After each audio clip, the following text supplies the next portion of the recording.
Okay, hello everyone, and welcome to the Tech Chat podcast type thing that we're going to be doing. Today we are joined by 8 Megs and Constantly Swapping, Hello. Ops, aka Aaron, Yo. Retro Adventure, Hello. and Techo. Hi. See, I wanted to say Retro Adventure plus 2 seconds, because they're gonna hear like the gap between me saying hi and then you introducing yourself. Anyway, what do you guys want to talk about first? I think Ryzen 2. That's an interesting topic. That's somewhat new. Okay, Ryzen 2 opinions. Anyone? It's great. It's great. It's good for the budget gamer. I think the thing is, it integrated fixed graphics the level, issues that people had with Ryzen 1. I mean, That it's too, not yeah. Ryzen 2, is it? It's Ryzen Plus. It's not actually a new architecture. What tweaks have they actually done to her? I mean, what they moved from 6 it was either from 14 to 12, was it 14 to 12 nanometer? Essentially, the first gen Ryzen processor was on a really shitty low power node, and Ryzen Plus involved fixing memory issues and moving to a better node so it can clock higher and it's more optimized. Essentially, the fact is that AMD somehow managed to use the worst node imaginable and still get decent results with Ryzen 1. So then they thought, hang on a tick, why don't we move to a better node and just take the free performance? Which is pretty much the general gist of what happened. So that's why we got higher clocks and better prices. You get the idea. Added like Vega too, right? what? Oh yeah. Well, actually, yeah. Are the APUs Ryzen Plus? Aren't they? I think they are, aren't Oh they? yeah. They were Yeah. the first. Yeah. They were the first idea because they clock higher than the normal variants. I think you get 4.1, 4.2 on the 2200G. Is it? It's 2200G, isn't it? I think so, yeah. It sounds about right. Anyway, the smaller you smaller continue. node should really improve power draw as well. Oh yeah, definitely. I mean, when it comes to power draw, like, have you guys seen the efficiency curve of Ryzen? Like, I think something like if you took a gigahertz off it, so let's say you went from 3.2 down to 2.2 gigahertz, you would save about 60 watts. So you'd be operating on about 15 to 20 watt TDP theoretically. That's not including like transistor leakage and shite like that. But like the theoretical power savings on Ryzen on low power, it scales really well. In fact, it's better at being a mobile processor than it is bloody a desktop processor. But that's why people actually want us to talk about laptops, so we can actually try talking about laptops. Okay, Yeah. who here actually owns a laptop? Like they actually use daily? Me? I mean, you're using a laptop right now. Yep. It's 10 years old. Okay, Jesus so Christ. yeah, it's a ThinkPad, isn't it? Of course it is. There we go. Now that's everyone in the comments section. But the ThinkPads haven't been good since Lenovo bought them. That's not entirely true, but I could talk about that for about 3 hours. Let me just tell you, Lenovo's decision to use single-channel soldered RAM on all laptops was just a beautiful idea, and they are not wrong for doing it. I actually have an IBM ThinkPad sitting next to me as well for Googling. Just Google it. Is this so you can come up with ideas? He doesn't actually know everything, so he's just Googling things. Absolutely.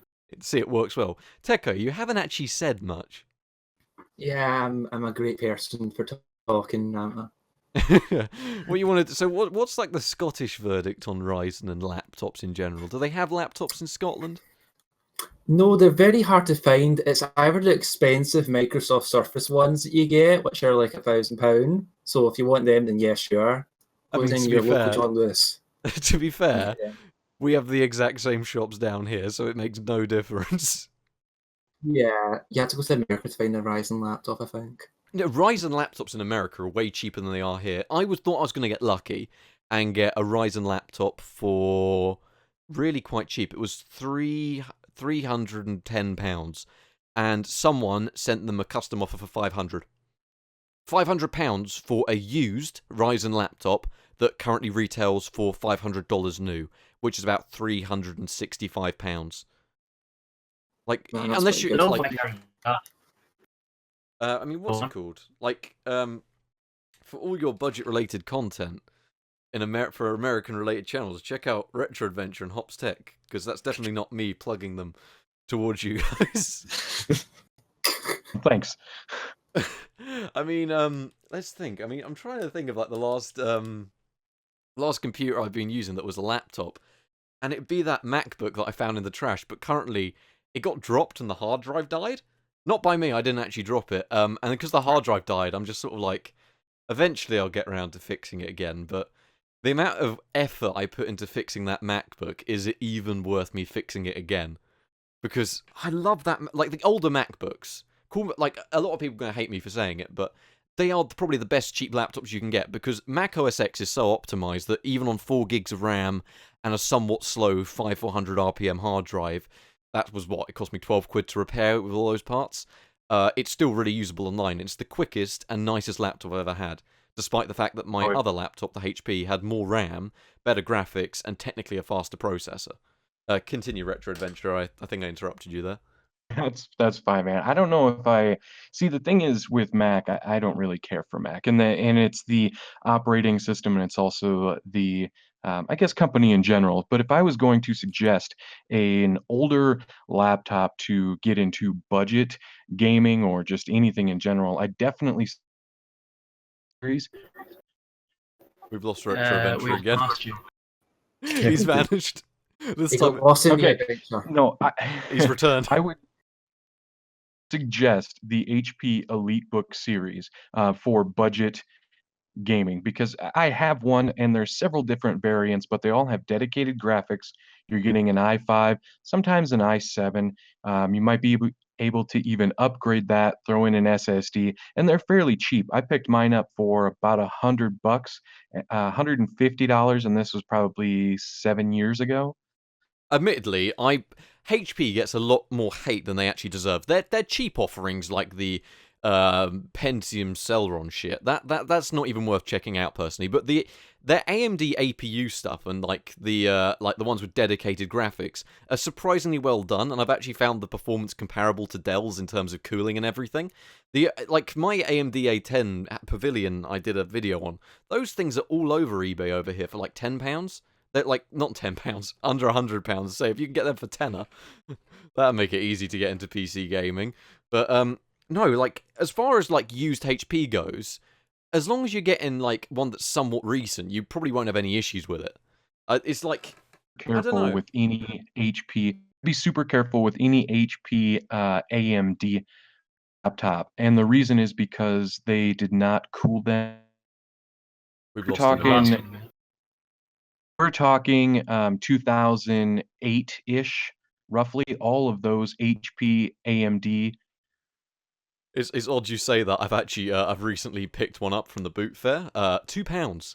It is missing most of itself. Like there's cracks everywhere. There's chunks missing. It still works, and it's got an AMD. I think it's an AMD Turion X2 something or other, and it's got Nvidia graphics as well included, and it's an old HP compact. But for £2, it'll be interesting to actually see how it works. You know, like it can only be so bad. Let's just whoops. Someone should not be in here. Sorry. But you get the idea. Like a lot of the thing with laptops is they're really difficult to get into like budget laptop gaming on like a budget. Wizard, the idea behind us being in here is that we're recording a podcast. He finished. He's just vanished. No offense to him, but he thought he would have got the hint the first time I said he's not meant to be here, and then moved him out of the channel. I'm just going to actually, while we're here, just to change the name. We've got 3 channels called Podcast in Progress. Oh, this has not been a good podcast so far, but it's been enjoyable for the aspect that we haven't done one for a while. We're recording this with like nothing set up. That's right. And it's working. It's working better than it should. But let's see. Well, I had to switch over to my webcam microphone in order to get some resemblance of working. I do not know what the heck is going on. I mean, it's somewhat working. Like, occasionally we miss out a word, so people can play the fun game of guess what Retro Adventure really meant. But generally, we're getting through what you're saying, and it doesn't sound too bad. It's like you guys know Ben on the Discord. He's using the £1 PC, the webcam mic. He's using that, and he's been using it for 2 years. Well, ever since the video came out, or whatever it was, a year and a half ago. He's been using that webcam as his full-time mic because he refuses to use anything else. It was 20p. Is it really that good though? I mean, it's not that bad. Like, it passes as a microphone. I've just seen Ben go offline. He's probably upset that we were talking about his mic. He knew. But yeah, you get the idea. Like, it's not terrible. But anyway, let's move on to a different topic. Fellas, Right. who wants to talk about the used market? I think we should start this off with somewhere different. What is the used market like in Ireland? Pretty shit. A lot of people overcharging for very bad machines. But I mean, CEX is fine. yeah, I mean, you're lucky. You guys are lucky you got CEX over there. I've seen some of your guys' prices, and they're pretty much the exact same as ours. Yeah. So, like, I can't find a fault there. I buy all my used laptops on ebay.co.uk because the Irish prices are just ridiculous. I mean, when I went to Ireland, I went to Northern Ireland, though. I actually managed to get a decent local deal, but that's sort of, like, expected, to be fair. Nobody asked me about the news market in Scotland. It is absolutely horrible unless you go to a boot fair or a car boot sale. Anything That's like that. It's absolutely horrible. It's odd you say that, or a cash generator, or like a cash converters. Because, I Yeah. mean, chances are it's stolen, but I've managed to get so many good deals in cash generator. I went into the car boot sale a while ago, and a very questionable man was selling a stack of 10 laptops for €10. That's I mean, to be fair, I'm not going to say the PCs I buy from the boot fair come from reliable sources, because usually it's some greasy guy smoking a cigarette, just like, I've got more in the back of the van. And then he sort of pulls them out, and I'm just like, do you mind if I take a look inside? He's like, all right then. And like, you go there with your like, screwdriver, and like, you undo it, and it's like filled with tar. Flicking a nickel. Everyone, budget is secretly a criminal. I'm not. Run for your lives. I'll be honest. I format all the hard drives. I don't even bother looking at what's on the hard drives on these machines. Like, I just wipe them instantly or throw the hard drives in you the don't bin. want to end up scarred for life. Yeah, I just don't like. It's not even worth it. Like, usually most of the time they're just virus-filled family installs of XP, and it's like, you know, like the old family XP machine that hurts to use because it's so slow, and like you load it up, and all you got pop-up saying your computer's at risk, and like a screaming virus that can use the mic and all that, and it's like going and like shit. Like that hurt my throat to make that noise. I'm not quite too sure how I did that, but you get the idea. I got this computer for free because I got it off one of my teachers. I couldn't be arsed cleaning off all the viruses. She just gave it to me. I mean, to be fair, if you're good with PCs and you get a reputation of being good with PCs, people will probably just end up giving them to you. Yeah. I I'm mean, grateful for it. It's probably the best laptop I've ever had. Yeah. I mean, we want to talk used. Go for it. Used in America. You and Hops take the stage here. Yeah, so here's the funny thing about that. So we're coming towards the end of that graphics card, if you will, with the whole mining craze and everything, right? Yeah, I get you. Currently, right now, the prices, while they have come back to be a little bit more reasonable, people are still trying to get that top tier dollar that they would have gotten if miners were still doing that. And then because of the downslope in the mining community, there's a whole bunch of old graphics cards that they're turning around and selling now for trying to get their money back, but they've sat in a mining rig for 6 months, and they've only got like 2 months left, but they're still selling them for $300. But it depends. You say that, but oddly enough, mining graphics cards, unless you're actually talking about like the fan conditions and all that, if it's a serious miner that's actually doing it, then they will have had these things undervolted or BIOS modded, which you would actually have to flash the BIOS back usually. But they probably will have had the most intensive part for a graphics card or PC part is when it's actually having to go under full load upon boot, like the whole warm up cycle. That is actually, in terms of core damage, less damage is probably happening to the core than if it was to be turned up, on and off and on and off all that time. Admittedly, where things do go wrong is like the capacitors, because they're under quite heavy load for a solid, 6 months, as you said. That's where things go wrong. So, like, you can sometimes grab a bargain if you know how to fix the capacitors. But yeah, and that's what I'm referring to, because you're talking about you're under load most when you start up, but then you have a constant running For 6 straight months, this GPU has been running. You're gonna get bearings that go out of the fans, you're Yep. gonna get capacitors that go out, and just in general, the overall condition, it warms up, it heats up, and it will run that way for 6 months. I mean, imagine starting your car and letting it run idle for 6 months, Well, you know? I've got a a voxel graphics Astra, so card I'll be fine. a graphics a graphics card doesn't sustain any wear to its solder joints when it's just at a constant when it's just running constantly for months. It's only the cool down and heating up cycle that tends to do serious damage. Yeah, but that's the capacitors are still going to be affected by that running. You can replace those though fairly easily. I mean, but yeah, I mean, we're probably capable of replacing the capacitors, but the thing is, if you were just going on eBay, take like someone watching the channel and they wanted to buy a graphics card, they see one from a miner, and like one of the caps goes, are they going to necessarily know how to replace it, or if it's just the capacitor that's gone? Well, and the other Yeah, thing that's is if you understandable. instead they mess with the BIOS, then you have to go through the hassle of redoing all of that. And then again, is a regular consumer going to know how to do that, or are they going to plug in a 570 and go, "Why is this running like total arse?" Yeah, I get what you mean.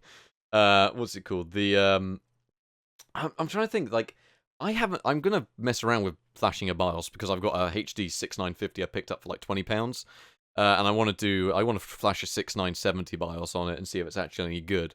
Because those things are all over the market over here. But I know, like, in America, you guys have really cheap electricity, fuel, and all this stuff. So, like, mining over there took forever to stop. Like, over here, it stopped, like, being profitable. I mean, you can still probably, if you've got a few Vega cards, then yeah, you could probably still turn a profit as you can in America. Hence why anywhere in the world, if you want a Vega card, you're not going to get one, because they are very profitable to mine on. But the thing is, over here, like, graphics card prices hit a peak. Where like you couldn't buy an AMD Fury for under £250. Those are sub 200 now. The R9 290 that went up to nearly £200, that's back to like about £100. Over here, mining is back. Like graphics card prices over here right now, they're pretty like on the used market. They're really good. And admittedly, the used market over here, CPU wise and like motherboard wise, everything like that has got better and better because like everyone's upgrading from Ryzen.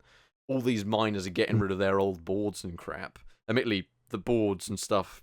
I don't know, like mining boards and stuff. A lot of people keep saying, "Oh yeah, they're ruining all these boards."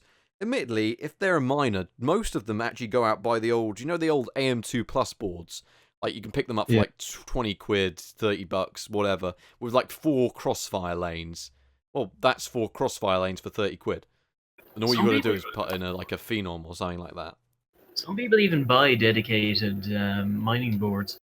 What, the ones with like PCI 1x all the way along? Yeah. I've seen a few. And that's I saw one with I ended up 64 USB 3.0 ports. Oof, Jesus Christ, dude. that's a lot. Do you think?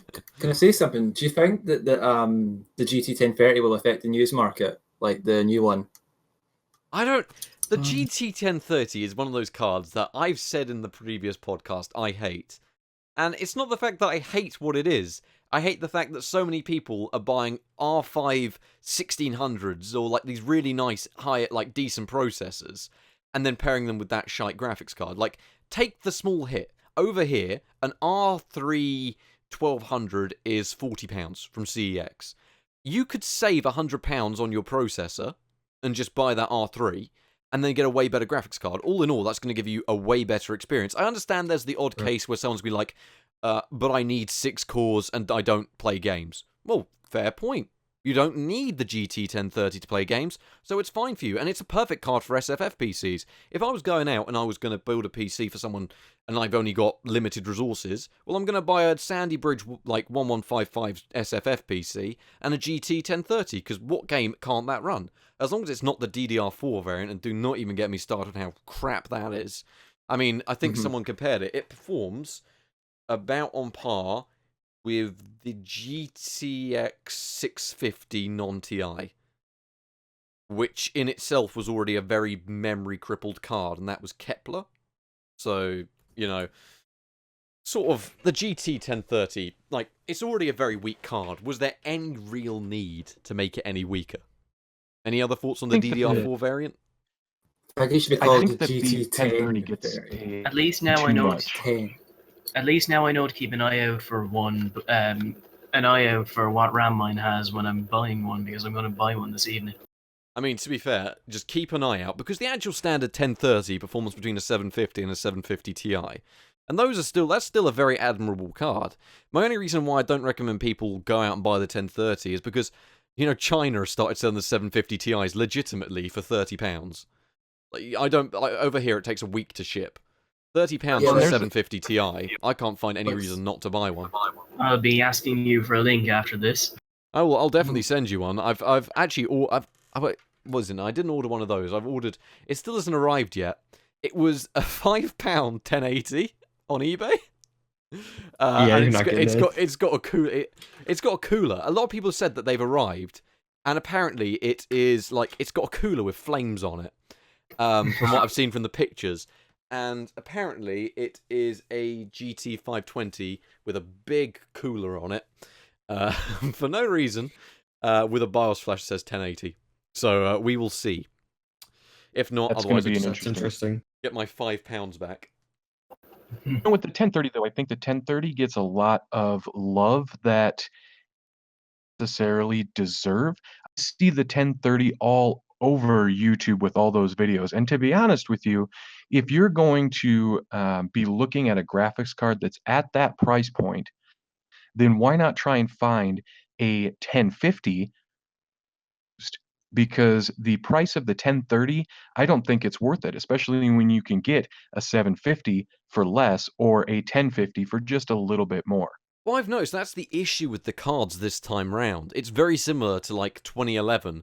Like, you take the RX 550. Oh, yeah, on release, £50, good card, 1030 competitor, but with more, the RX, if I had a choice between RX 550 and 1030, I'd take the RX card, because you got FreeSync, VCE, all these nice full-end, high-end features included on a low-end graphics card. And it also performs better in DX12, and you take, a 5 FPS hit in other games, so, the performance difference is negligible. But the fact is, from an RX 550, you pay £40 more, which isn't even double. You go a 460, 560, whatever you want to call it. That's more than double the performance. Oh, but then you want the RX 470, 570.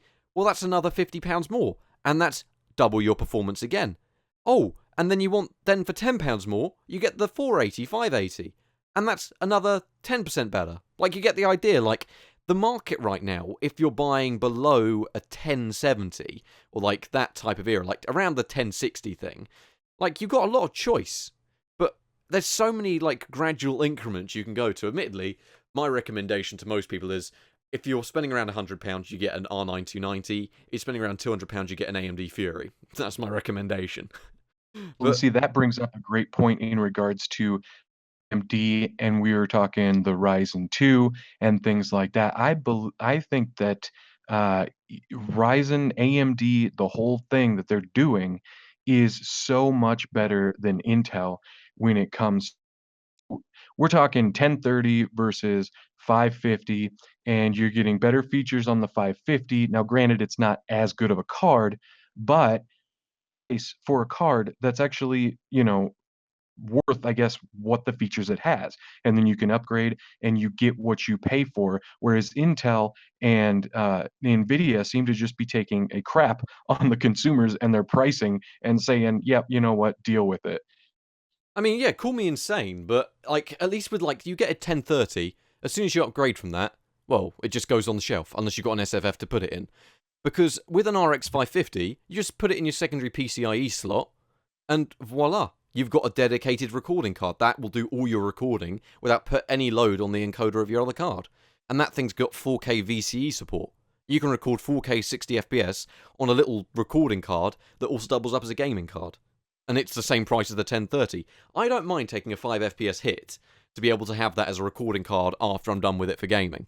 Admittedly, I'd be meaning to get hold of an RX 550 to actually test its gaming performance, but if it's anything like the R7 250, Dan on the Discord, he, back when we were, new to PCs, the R7 250 was, the go-to graphics card for under £50. It was about £45, and you could play all the games that were released, today in 1080p high.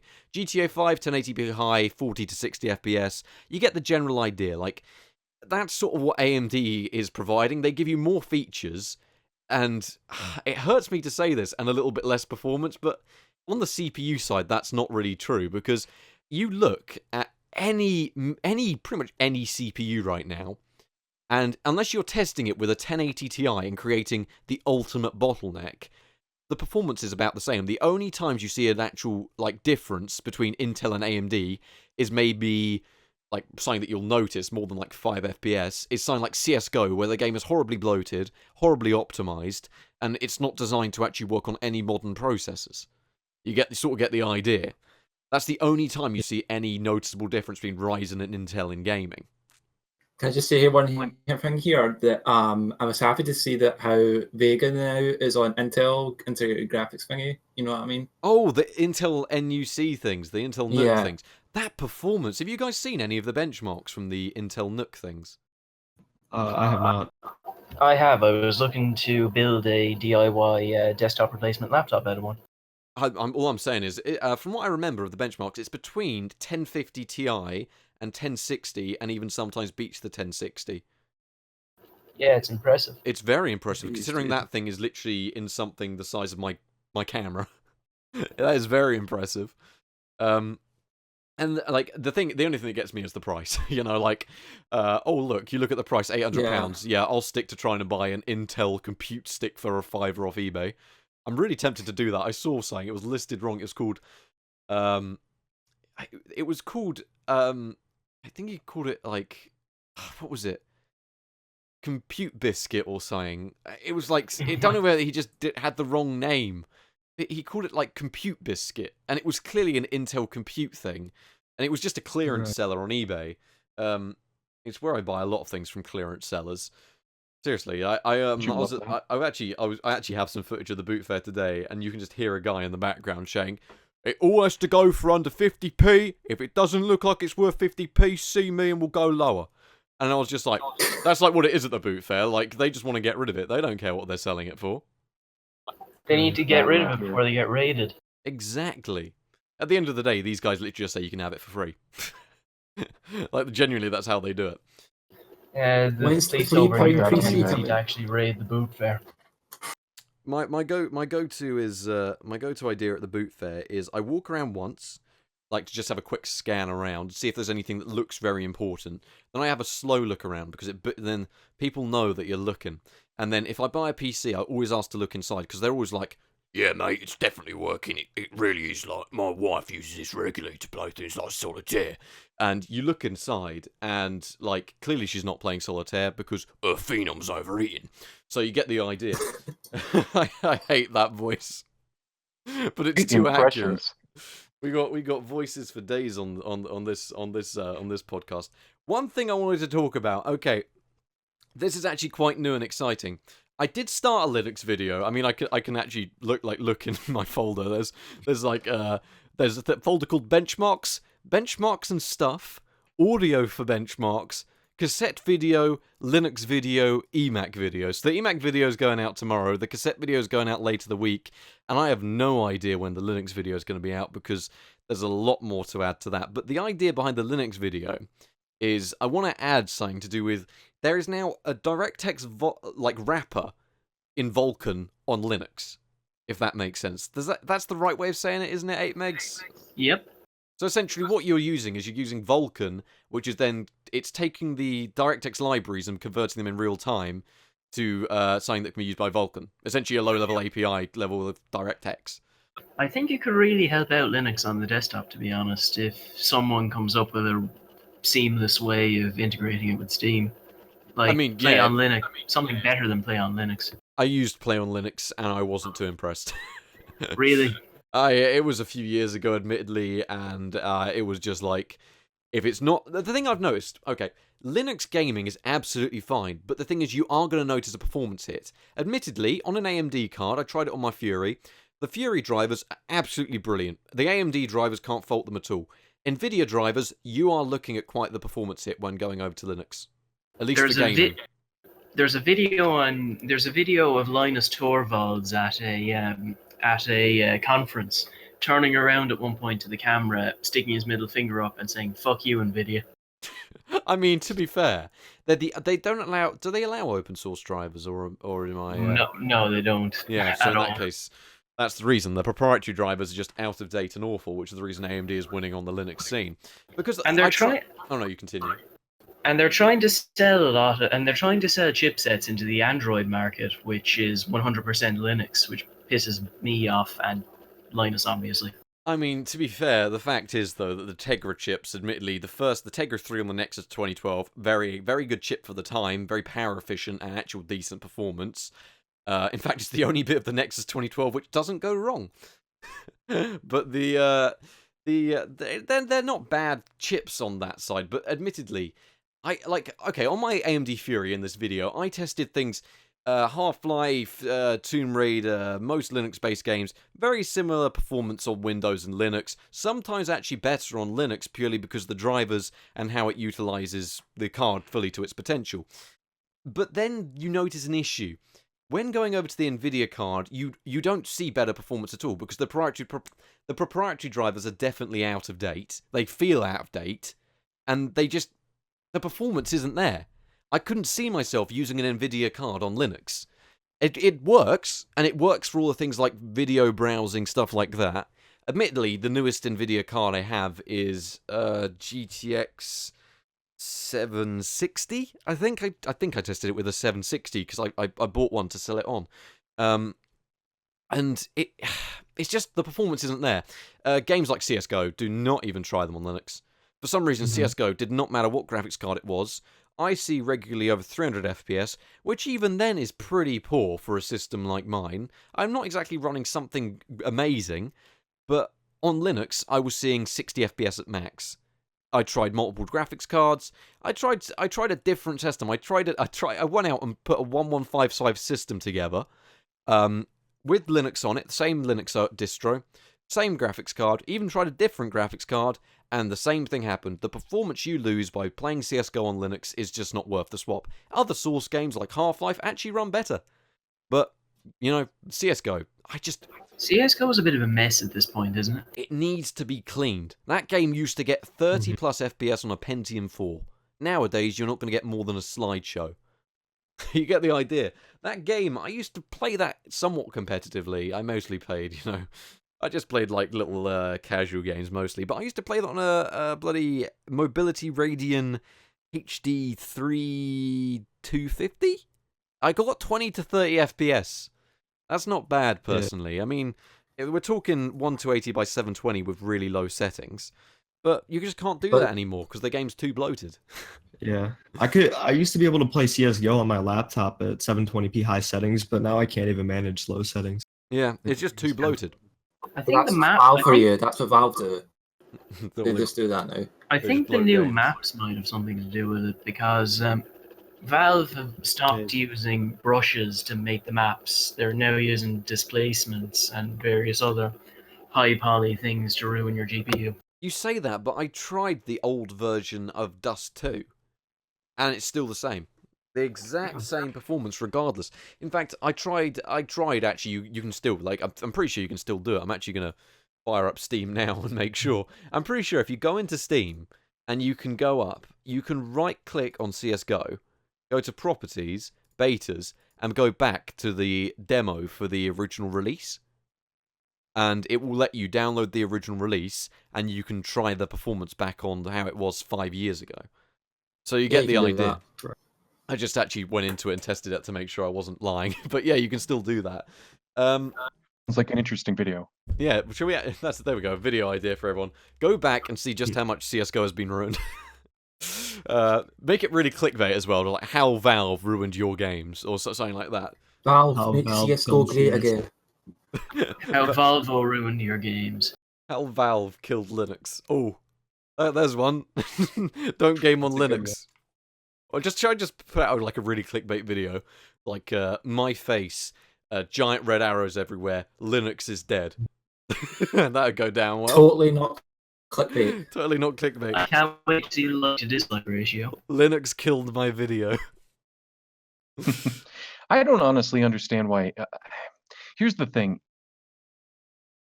We don't know what that thing is because he's gone.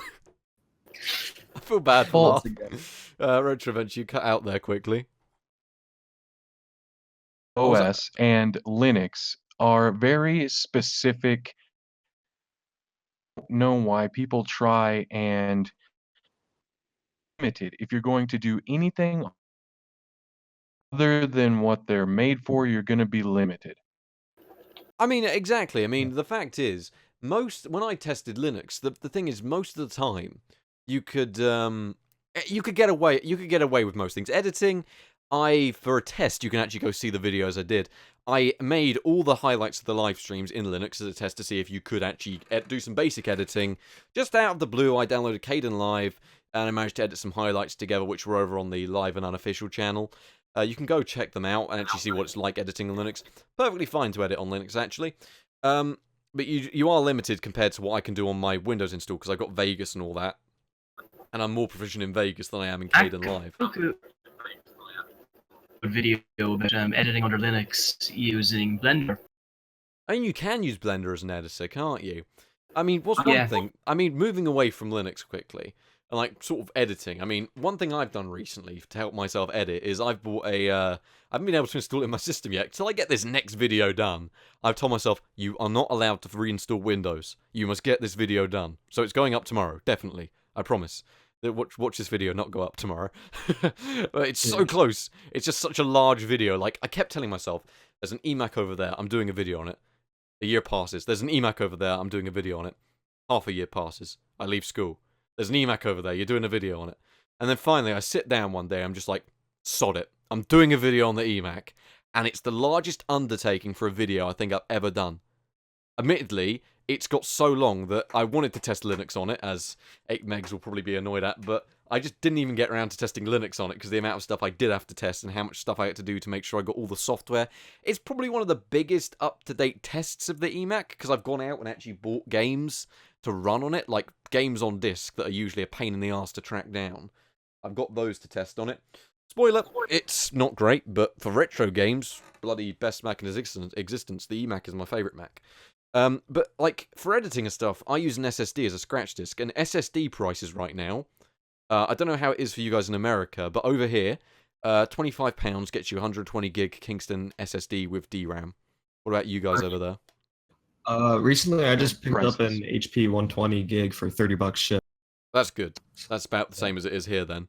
Like, at that price point, I don't see any reason why you shouldn't get an SSD. The performance you get from having one is just brilliant.